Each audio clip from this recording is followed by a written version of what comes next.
Bienvenue à cette exploration approfondie. Aujourd'hui, on plonge dans des sources qui touchent une question universelle, je crois. Comment on trouve une joie qui tient la route, même quand la vie nous secoue ? Oui, une joie profonde, durable. Et on va regarder ça à travers l'expérience d'une figure historique assez incroyable, l'apôtre Paul. Exactement. On va s'inspirer de lui, essayer de comprendre son secret, parce qu'il a vécu des épreuves monumentales. C'est le moins qu'on puisse dire. Pour faire ça, on a sous les yeux des extraits de ses lettres, notamment celle aux Philippiens. Et le truc fou, c'est qu'il l'a écrite depuis une prison. Un endroit où on s'attend pas forcément à trouver des leçons sur la joie, c'est clair.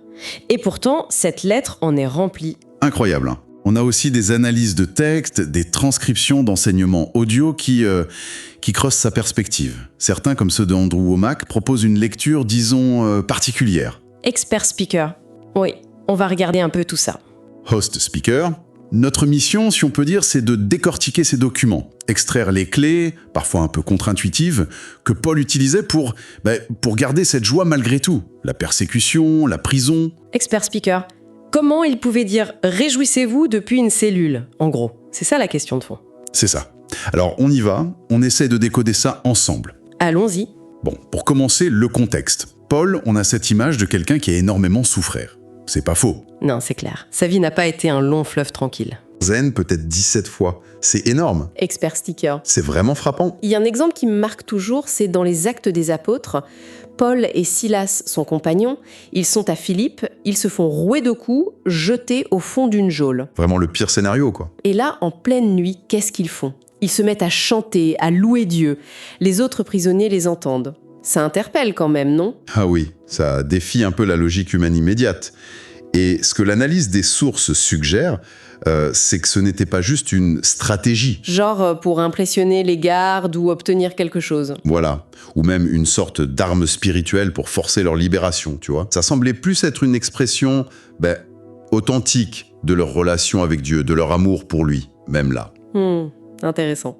Et ça nous amène direct au premier principe clé qui ressort. Paul avait la conviction profonde d'être exactement là où Dieu voulait qu'il soit, d'accomplir une mission. Ah oui, la vision de l'homme macédonien, juste avant cet épisode à Philippe, c'est ça ? Exactement. Dans Acte 16, il a cette vision, un appel à aller en Macédoine. Et il y va.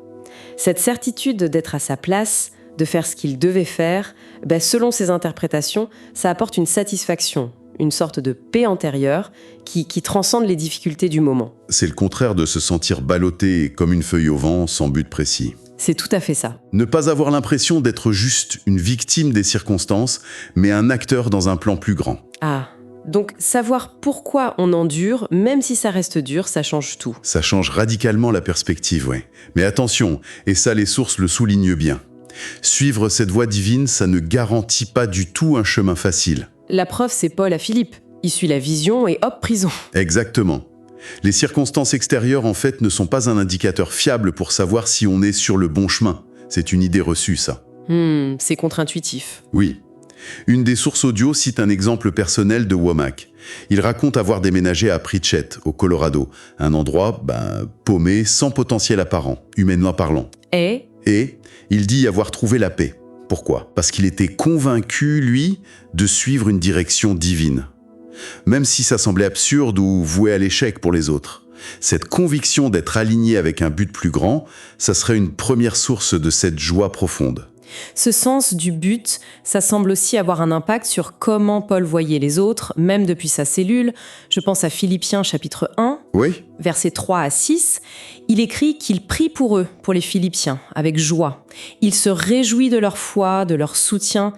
C'est quand même fou. Il est en prison, peut-être face à la mort, et sa joie vient en pensant aux autres. c'est un point absolument central qui ressort. Il y a une citation attribuée à Wommack qui résume bien ça. L'égocentrisme mène au découragement. La joie vient du service et de la bénédiction des autres. Se concentrer sur soi, ses problèmes, ses manques, c'est la recette pour être malheureux en gros. Expert speaker. C'est un peu l'idée, oui. Paul, lui, il déplace le projecteur. Et concrètement, ça veut dire sortir de sa bulle, penser aux autres, s'investir pour eux. Il y a un principe biblique là-dessous, non ? Donner pour recevoir. Oui, c'est souvent relié à Luc 6,38. Donnez et il vous sera donné. mais pas forcément matériellement. Donner son temps, son attention, prier pour les autres, même quand on est soi-même dans le besoin. Comme prier pour la guérison de quelqu'un alors qu'on est malade soi-même? Par exemple, oui. C'est un renversement de perspective par rapport à la tendance naturelle qui est de se focaliser sur son propre manque. Mais est-ce que c'est pas juste une façon de se distraire, d'oublier ses propres soucis? Comment ça crée vraiment de la joie d'après ces analyses? Expert speaker. C'est plus profond qu'une simple distraction, je pense. Les sources suggèrent que c'est lié à l'investissement émotionnel et spirituel. Quand tu t'investis dans la vie des autres, eh bien leur succès, leur bien-être, ça devient aussi une source de satisfaction pour toi. Ah, d'accord. On partage leur joie en quelque sorte. C'est ça. Et Paul le montre bien dans Philippiens 1, un peu plus loin, versets 12 à 18. Il se réjouit que l'évangile progresse, peu importe comment. Que ce soit par lui, ses amis, ou même ses rivaux qui prêchent par jalousie. C'est incroyable ça. Et oui, pourquoi il se réjouit? Parce que son objectif principal, que le message soit annoncé, est atteint. Cet objectif était plus grand que son confort personnel, sa réputation, ou même qui marquait les points. Son ego était pas en jeu, quoi. Exactement. Sa joie était liée à ce but plus large, et au bien spirituel des Philippiens en qui il avait investi. C'est un vrai contre-pied à notre culture très individualiste, où on mesure tout à l'aune de notre propre bénéfice immédiat. Cette façon de se tourner vers les autres, ça a une application très directe dans les relations, j'imagine. Et ça m'amène à un autre thème fort, l'humilité. Ah oui, Philippiens 2, un passage clé. Oui, versets 3 et 4. C'est une recommandation assez radicale. Ne faites rien par esprit de parti ou par vaine gloire, mais que l'humilité vous fasse regarder les autres comme étant au-dessus de vous-même. Au-dessus de vous-même. Oui. Et que chacun, au lieu de considérer ses propres intérêts, considère aussi ceux des autres. Ça va tellement à contre-courant de nos réflexes. Totalement. Et les sources connectent ça directement à l'exemple ultime d'humilité, celui du Christ, décrit juste après. Lui qui a renoncé à sa position pour servir. Donc l'humilité, c'est pas une faiblesse ici. Au contraire, dans cette perspective, c'est présenté comme une force pacificatrice. Là où l'orgueil, l'égoïsme, ça met de l'huile sur le feu, ça crée des conflits et donc du malheur. L'humilité désamorcerait les tensions. C'est l'idée. Considérer sincèrement les besoins, le point de vue de l'autre comme important, même plus important que les siens à un instant T. Mettre l'autre en premier, c'est vu comme une stratégie active pour cultiver la joie dans les relations, en couple, en amitié, dans une communauté. C'est un sacré défi quand même. Bien sûr. Il y a un exemple parfois cité, assez controversé d'ailleurs. Ah oui, celui d'une femme qui aurait choisi d'adopter une attitude d'honneur, de respect, envers un mari qui était initialement abusif. Et attention, les sources insistent bien, ce n'est pas une règle générale, surtout pas dans des situations dangereuses. Oui, c'est important de le préciser. Mais l'exemple est utilisé pour illustrer comment, dans ce cas précis, cette approche d'humilité radicale, inattendue, aurait contribué à changer la dynamique. L'idée sous-jacente, c'est que l'humilité peut parfois briser des cycles de conflits, là où l'affirmation de soi constante les alimente. Considérer l'autre comme supérieur, même quand on se sent lésé, c'est vraiment ça la clé pour sa propre joie en évitant l'escalade. C'est ce qui ressort, oui. L'orgueil, défendre son bon droit à tout prix, ça mène souvent à l'isolement, à l'amertume. L'humilité, elle, ouvrirait la porte à la compréhension, à la réconciliation. Donc, à des relations plus saines, source de joie. Cette humilité radicale, elle est peut-être liée à une autre idée encore plus frappante chez Paul. Philippiens 1, verset 21. Ah, le fameux ? Car pour moi, vivre c'est Christ et mourir est un gain. Ce détachement de la vie elle-même, de l'instinct de survie, c'est déconcertant. Oui, et c'est présenté comme une arme redoutable. Contre la peur, contre l'intimidation.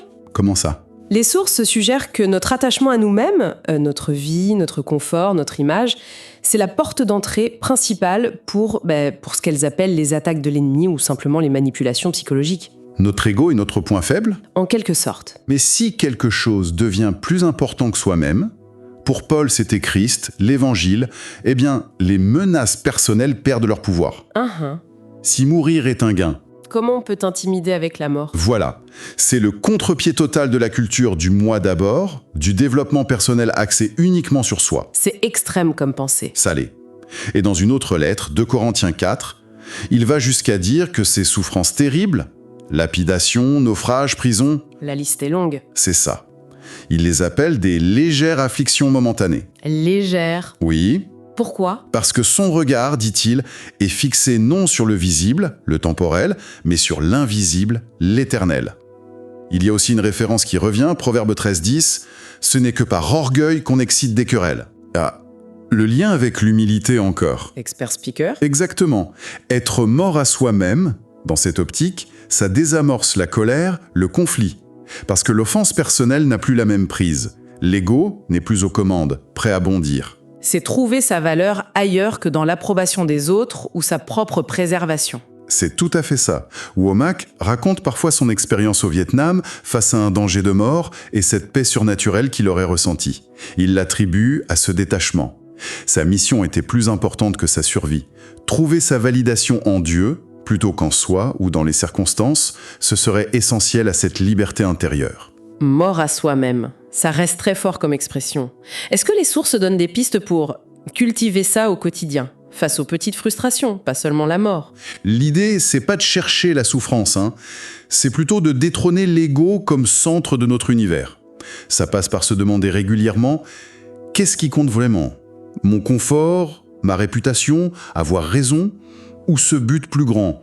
Cette relation avec Dieu, le service des autres ?» C'est un choix de perspective à renouveler. Constamment. Et trouver sa satisfaction principale dans cette relation avec Dieu, comme le suggèrent ces textes, ça rend moins dépendant des validations extérieures ou des coups durs. C'est là que résiderait la clé de cette paix qui défie les menaces. Ce détachement de soi, il s'ancre donc dans une conviction très forte sur sa relation à Dieu. Et ça nous amène à un autre point crucial. Philippiens 3, versets 7 à 9. Oui, un passage fondamental. Paul fait une déclaration étonnante. Il liste tout son CV, en quelque sorte. Son pédigree religieux parfait, son zèle de pharisien. Expert speaker, un CV impressionnant. Selon les critères de l'époque, Et il dit « Tout ça, je considère que c'est des ordures ». Le mot grec skubala est très fort apparemment. Proche de déchets, excréments. mais c'est très cru. Et c'est pour marquer le contraste avec ce qu'il a trouvé, la connaissance de Christ. Ce passage introduit une distinction capitale entre deux types de justice. La justice, C'est-à-dire, être juste devant Dieu, être en règle, accepté. D'un côté, il y a la justice qui vient de la loi, ou la propre justice, celle qu'on essaie de gagner par nos efforts, nos bonnes actions, en suivant les règles. Basée sur le mérite, ce que Paul avait avant avec son CV impeccable. exactement. Et de l'autre côté, il y a la justice qui vient de Dieu par la foi, celle que Paul recherche maintenant, comme un don gratuit, uniquement par la confiance. La foi en ce que Christ a fait. Au speaker. Donc, mériter son salut versus le recevoir comme un cadeau. C'est exactement ça. L'opposition est très nette. Et le lien avec la joie, la paix, il est où ? Il est direct. Essayer de se justifier par ses propres efforts, ça mène, selon ses interprétations, à un cycle épuisant. Performance, culpabilité si on rate, orgueil si on réussit. Voilà. C'est stressant, c'est instable. Alors que se reposer sur cette justice reçue par la foi, ça libère de cette pression. Ça apporte la paix parce qu'on n'a plus à gagner l'amour ou l'acceptation de Dieu. C'est acquis, Même si on fait des erreurs. même si on fait des erreurs. La relation fondamentale n'est pas remise en cause par nos performances. Cette sécurité-là, c'est vu comme une source profonde de joie. C'est ce qui permet, comme le dit Philippiens 3.10, de connaître Christ intimement. Pas par mérite, mais par confiance. L'exemple de Womack, qui se sentait condamné après 16 heures d'études bibliques. Oui, ça illustre bien ce piège de la justice par les œuvres. Il cherchait encore une validation par l'effort. La vraie libération, c'est de comprendre que c'est basé sur la grâce. Donc la joie vient de cette sécurité relationnelle offerte, pas méritée. Un soulagement énorme en fait. Exactement. Un soulagement du fardeau d'être parfait. Et la liberté d'une relation basée sur l'acceptation. Ça, c'est une source immense de paix et de joie durable, selon cette perspective. Cette sécurité intérieure, cette paix, ça doit s'entretenir, j'imagine. Notamment par nos pensées. Il y a 2 passages dans Philippiens qui sont souvent cités pour ça. Expert speaker. Oui, le chapitre 2, verset 16, où il parle de présenter la parole de vie. Et surtout, Philippiens 4, verset 8, le fameux passage sur l'objet de nos pensées. Que tout ce qui est vrai, honorable, juste, pur, aimable, mérite l'approbation, soit l'objet de vos pensées. c'est une directive très claire. L'idée, c'est que notre état intérieur, notre joie, notre paix est directement influencé par ce sur quoi on fixe notre attention. On est ce qu'on pense, en quelque sorte. Un peu, oui. Ancrer son esprit dans ce que ces sources appellent la parole de Dieu, les enseignements, les promesses bibliques, et choisir activement de méditer sur le positif, le vrai, le pur. Ça agit comme un filtre. Un rempart contre la négativité ambiante, le flot d'infos anxiogènes. Exactement. C'est un choix délibéré. Se nourrir de ça, plutôt que de se laisser submerger par les mauvaises nouvelles, les critiques, les contenus déprimants ou moralement limites qui peuvent saper le moral et la foi. Même face aux crises mondiales. Expert speaker, les sources suggèrent que oui, on peut regarder les événements difficiles à travers ce prisme. Par exemple, au lieu de sombrer dans la peur face à une crise, une lecture basée sur des passages comme Luc 21-28, « Votre délivrance approche », peut amener une perspective différente. Eschatologique certes, mais qui peut donner une raison de se réjouir différemment. C'est choisir son cadre d'interprétation. C'est ça. Un autre exemple donné dans les audios, réinterpréter des taux d'intérêt élevés, non pas juste comme une catastrophe, mais peut-être à la lumière d'autres versets sur les transferts de richesses, comme une opportunité potentielle pour ceux qui ont foi. Il ne s'agit pas de nier la réalité, mais de choisir son focus mental. Roast speaker. C'est un vrai contrôle actif de la pensée donc. Pas juste ignorer le négatif, mais le recadrer ou se concentrer sur autre chose basée sur cette parole de vie. Expert speaker. Précisément. Une discipline mentale. Un choix conscient de nourrir son esprit avec ce qui construit foi, espérance, amour, plutôt qu'avec ce qui détruit. Et cette discipline est présentée comme essentielle pour cultiver la joie, peu importe les vents contraires. Tous ces éléments, le but, le service, l'humilité, le détachement de soi, la foi en la justice reçue, la discipline de la pensée, tout ça semble converger vers un état final que Paul décrit Philippiens 4, verset 11. Le fameux « j'ai appris à être content ». De l'état où je me trouve. Le mot-clé ici, c'est appris, non ? Absolument crucial. Didasko en grec. Ça veut dire que le contentement, dans cette perspective, ce n'est pas naturel. Ce n'est pas inné, surtout dans notre monde qui cultive l'insatisfaction permanente. Un speaker. C'est une compétence qui s'acquiert. Exactement. C'est le fruit d'un apprentissage délibéré. C'est le résultat concret de la mise en pratique de tout ce qu'on vient de dire. Paul pouvait être content en prison ou libre, dans le manque ou l'abondance. Pourquoi ? Parce que sa source de satisfaction, sa sécurité, n'était plus dépendante des circonstances extérieures. Elle était ailleurs. Oui, ancré dans sa relation avec Christ, sa perspective tournée vers l'éternel, son but qu'il dépassait, sa confiance en Dieu. Donc le contentement, c'est pas une résignation passive, genre « bon, ben tant pis ». C'est plutôt une maîtrise, une compétence développée activement.